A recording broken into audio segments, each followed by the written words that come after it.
안녕하세요. 오늘은 조승리의 연작소설 나의 어린 어둠에서 한 부분을 읽어드리겠습니다. 조승리 작가는 2023년 샘터 문예 공모전 생활수필 부분 대상을 수상하여 집필 활동을 시작했습니다. 이 지랄맞음이 쌓여 축제가 되겠지로 2024년 원래의 신인상을 수상했습니다. 산문집은 검은 불꽃과 빨간 폭스바겐을 썼고 단편 소설 앤솔러지 내가 이런 데서 일할 사람이 아닌데에 참여했습니다. 출판사는 다산북스. 2025년 6월 11일 초판 인쇄군요. 그 중에 에세이 부분을 읽어보겠습니다. 소설가가 되었다. 나는 현실 파악이 빠르다. 그렇기에 주어진 환경에 적응하는 속도 역시 빨랐다. 중학생이 되자 내 미래가 훤히 예상됐다. 학교에서 장래 희망을 적어내라면 격리라고 썼다. 그게 현실적인 타협 아니라고 생각했기 때문이다. 나는 글을 쓰는 미래를 조금도 꿈꾸지 못했다. 고향 마을은 9가구가 모여 사는 작은 부락이었다. 윗마을 역시 겨우 20가구가 전부였다. 두 마을 통틀어 대학을 졸업한 주민이 한 명도 없었다. 그들은 대부분 농사꾼이었고 몇몇은 농사를 부업으로 하여 인근 공장에서 생산직 노동으로 생계를 꾸렸다. 2023년이 되어서야 마을에 케이블 방송이 들어왔을 정도로 마을은 외지고 낙후된 곳이었다. 비단 환경과 생활 수준만 더디게 발전한 것은 아니었다. 온 마을의 가장 큰 부러움을 샀던 가정은 딸이 넷 있던 과수원 집이었는데 그 집은 딸들을 모두 인근 실업계 고등학교에서 졸업시키고 곧바로 공장으로 보냈다. 그리고는 딸들이 벌어오는 월급을 아버지가 착복해 인근 땅을 모조리 사들였다. 당연히 땅은 아버지 명의였다. 마을 어른들은 그 행태를 욕하기는커녕 부러워했고 딸 자식들에게 그 댁의 딸들을 본받으라 강요했다. 내 어머니도 마찬가지였다. 글짓기 대회에서 상을 받아오면 어머니는 칭찬해 주었지만 상 받은 시를 포기해야 되니 액자값을 달라고 하면 핀잔을 줬다. 그깟것 안 한다고 해. 그래서 떡이 나오니 돈이 나오니 글쟁이 밥 빌어 먹기 딱 좋다더라. 어머니의 교육과는 확고했다. 무조건 취직 잘 되는 기술을 배우라는 것이다. 이런 환경 속에서 글 쓰는 삶을 어찌 상상해 봤겠는가. 나는 친척 언니들처럼 읍내 상고를 졸업해 농협이나 인근 물류창고에 격리로 취직하는 미래를 의심해 본 적이 없었다.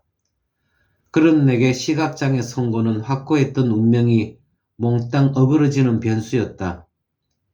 그 무렵 내가 가장 암담하게 느꼈던 것은 평생 캄캄한 일생을 살아가야 한다는 두려움보다 정해진 궤도에서 벗어나 버렸다는 사실이었다. 나는 이방인처럼 겉돌기 시작했다. 시력은 급격하게 떨어져 맨 앞자리에 앉아도 칠판이 보이지 않았다.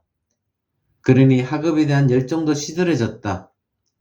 시야가 극도로 좁아져 책을 읽을 때도 자를 대고 한 줄 한 줄 읽어 내려가야 했다. 그렇지 않으면 다음 문장을 찾지 못하고 엉뚱한 줄로 건너뛰기 십상이었다. 시력이 떨어지는 속도만큼 마음속에 울분이 가파르게 차올랐다. 나는 공책에 칠판 판서를 베껴 쓰는 대신 세상을 조주하는 말을 써대기 시작했다. 그러다 도서관에서 한국 근대 문학 소설집을 빌려 읽게 되었다. 황순홍과 김동인과 김유정의 소설에 빠져들었다. 어느새 나는 조주의 말 대신 꽁트를 쓰기 시작했다.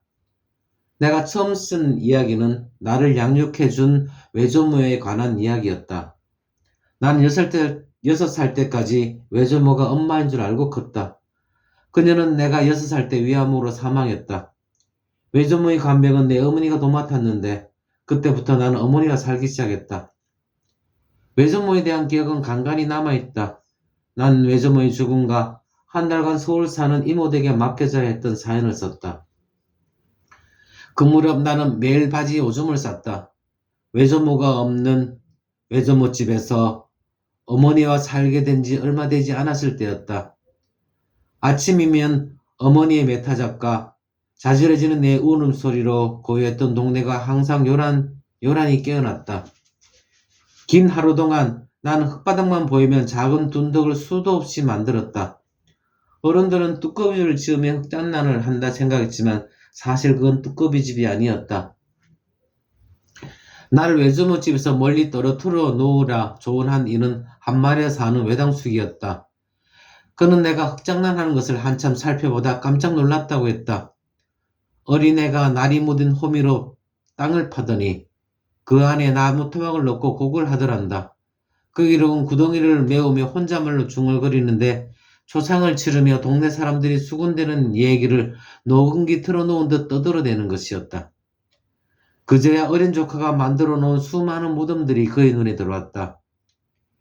6살 어린애는 방치긴 시간 속에 매일같이 제 어머니, 제 외할머니 초상을 치르고 있었다. 그 사실을 깨닫자 외당숙은 아득해지고 정신이 번쩍 났다. 다음날 서울 사는 이모가 나를 데리러 왔고 나는 그 댁에 한 달간 머물렀다. 그때의 기억은 거의 남아있지 않다. 다만 어른들의 이야기로 구멍난 시간을 짜맞췄다. 왜 그 시간을 쓰고 싶었는지는 모를 일이었다. 엉성한 스토리였지만 수업 내내 열중해 마무리까지 짓고 화장실에 다녀왔다. 그 사이 동급생이 내 허락 없이 공책을 펼쳐 읽고 있었다. 나는 급하게 공책을 낚아챘다. 그리고 희죽거리며 웃는 그 애 앞에서 공책을 갈갈이 찢었다. 부끄럽고 분했다. 그 일 이후 난 더 이상 아무것도 쓰지 않고 책을 읽기만 했다. 시력이 점점 사라지며 책을 읽는 속도도 급떨어지고 금세 눈이 피로해졌다. 하지만 읽는 것을 멈출 수는 없었다. 책 속만이 유일한 도피처였고 날 자유롭게 했으며 위안이 되었다. 눈이 보일 때 최대한 많은 책을 읽고 싶었다. 더 이상 책을 읽을 수 없을 때 기억 속 서랍을 열어 꺼내보며 캄캄한 현실을 견디겠다고 결심했다. 고등학교를 장애인 학교로 진학하며 나는 일찍 어른의 세계로 발을 딛고 현재는 직업교육과 과정과 진학교육이 별개로 분리되어 있지만 내가 고등부에 진학했을 땐 모두 교육받아야 했다. 그 때문에 동급생의 연령대가 다양했다. 우리 반은 총 13명이었는데 10대는 겨우 4명이었고 나머지는 모두 성인이었다. 가장 나이 많은 학생은 50대 후반이었다. 나는 동급생들에게 일찌감치 어른 대접을 받았다. 회식에 끼어 소주 한 잔을 얻어먹고 구구절절한 신세 한탄을 들으며 서로를 위로했다. 불행의 수위가 있다면 나는 애송이었다. 장애인 학교에는 참담하다 못해 믿기 힘든 사연을 가진 이들이 모여들었다. 그렇다고 해서 모두가 절망 속에 살아가지는 않았다. 나는 장애인 학교를 다니면서 그럼에도 살아가야 하며 살 수밖에 없는 현실을 깨달았다. 사립장애인 교육기관은 보통 복지시설과 함께 운영된다. 복지시설은 기숙사로 이동됐다. 지금은 재가복지 위주의 탈시설화 정책이 추세지만 2000년대 초반만 해도 노약자 보호시설이 프랜차이즈 가맹점처럼 우후죽순 늘어났다. 나는 집이 멀었기 때문에 기숙사 생활을 했다. 기숙사에 입소하려면 학교와 연계된 복지시설 원생이 되어야 했다. 원생 중에는 나처럼 부모가 있음에도 여러 사정으로 입소한 학생들도 있었고 고아나 아동학대 피해자로 부모와 격리된 아이들도 있었다. 정신없이 눈먼 삶을 배워가던 중 다시 무언가를 쓰기 시작한 것은 A 때문이었다. 그 애는 시각장애와 발달장애가 있는 중복장애인이었다. 겨우 대소변을 스스로 가린 게 전부일 정도로 A의 장애 정도는 심했다. 그런 애가 어느 날부턴가 1층 계단에 서서 꼼짝 않고 누구를 기다렸다. 사정을 전해 들은 건 한참 뒤였다. 친분이 있던 중복장애인 기숙사 부모가 우연히 마주친 나에게 속상한 마음을 털어놨다. A는 아기 때 시설에 막혀서 여러 차례 양육기관을 옮겨 다녀야 했다. 한 가지 장애로도 품이 많이 드는 형편인데 A는 중복장애인이니 그 애를 반기는 곳은 없었다. 불안한 환경 때문인지 A의 발달 장애는 더욱 심해져 자해까지 하는 지경에 이르렀다. A가 발음할 수 있는 단어는 5가지를 넘지 못했다. 그중 하나가 아빠였다. 얼마 전 기적처럼 A의 아버지가 아이를 찾아왔다. 그는 아이가 3살 때 이혼하고 홀로 미국으로 건너갔다. 딸은 친모가 잘 키우고 있다 여겼단다. 그러다 아이가 보고 싶어 10여 년 만에 고국에 돌아온 것이었다. 수소문 끝에 아이가 시선에 맡겨져 있다는 것을 알아냈다고 했다. 그는 눈시울을 붉히며 딸과 재회했다. 아이를 데리고 나가 옷을 사입히고 시간을 보내고 왔다. 보모에게는 아이를 미국으로 데려갈 거라 장담했다. A는 다음 날도 A를 보러 왔다. 그리고 그게 부녀의 마지막 만남이었다. 이제 A는 문소리만 나면 아빠 하고 불러본다 했다. 틈만 생기면 1층으로 내려가 제 아비를 기다렸다. 나는 공책에 A의 아버지를 비난하는 내용을 내갈겼다. 이렇게라도 울분을 내붓지 않으면 가슴이 터질 것 같았다. 사실 A의 아버지는 화풀이 대상이었다. 나는 비참한 현실과 변하지 않을 미래를 향해 울분을 터뜨리고 싶었던 것 같다. 멀어져가는 두 눈에 들어오는 것은 세상의 불합리와 부조화였다. 그것들은 내 공책에 차곡차곡 쌓여갔다. 언젠가 이 새까만 이야기를 세상에 꺼내놓고 말 거라고는 다짐을 했다. 하지만 내 의지는 장애인 학교 졸업과 함께 사라졌다. 그때 쓴 데스노트도 잃어버렸다. 20살 안마사 시절을 생활을 시작하며 다시 책을 찾았다. 이제는 시력이 소멸된 눈 대신 소리로 듣는 방식으로 책을 읽었다. 내 하루는 고되고 지루했다. 10대 시절 책 속으로 도피했듯 다시 소설을 듣고 음미했다.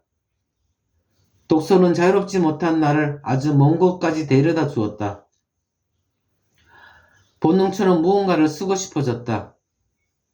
스케치북에 굵은 매직펜으로 글씨를 썼다. 그리고는 글씨를 눈앞에 가까이 댔다. 당연히 아무것도 보이지 않았다.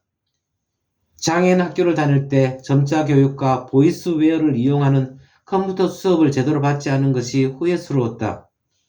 하지만 자책에 빠져 시간을 낭비하는 것은 내 성격과 맞지 않았다. 지금이라도 다시 점자를 읽고 필요한 소프트웨어 교육을 받기로 결심했다. 주변에는 도움을 청하면 언제라도 손을 내밀어줄 동료들이 있었다. 한글 점자를 익히고 점자 단말기를 중고로 구매했다. 점자 단말기는 음성 지원과 점자 출력이 모두 가능해서 컴퓨터로 쓰는 것보다 편리했다. 글을 기록하는 것이 가능해지다 나는 무엇이든 쓰고 싶었다. 때마침 장애인식 개선 문화재를 알게 됐다. 나는 전년도 대상을 받은 수필을 찾아 읽어보고 이 정도면 나도 쓸 수 있을 것 같다는 오만에 빠져 순식간에 원고를 썼다. 그리고 문체부 장관상을 탔다.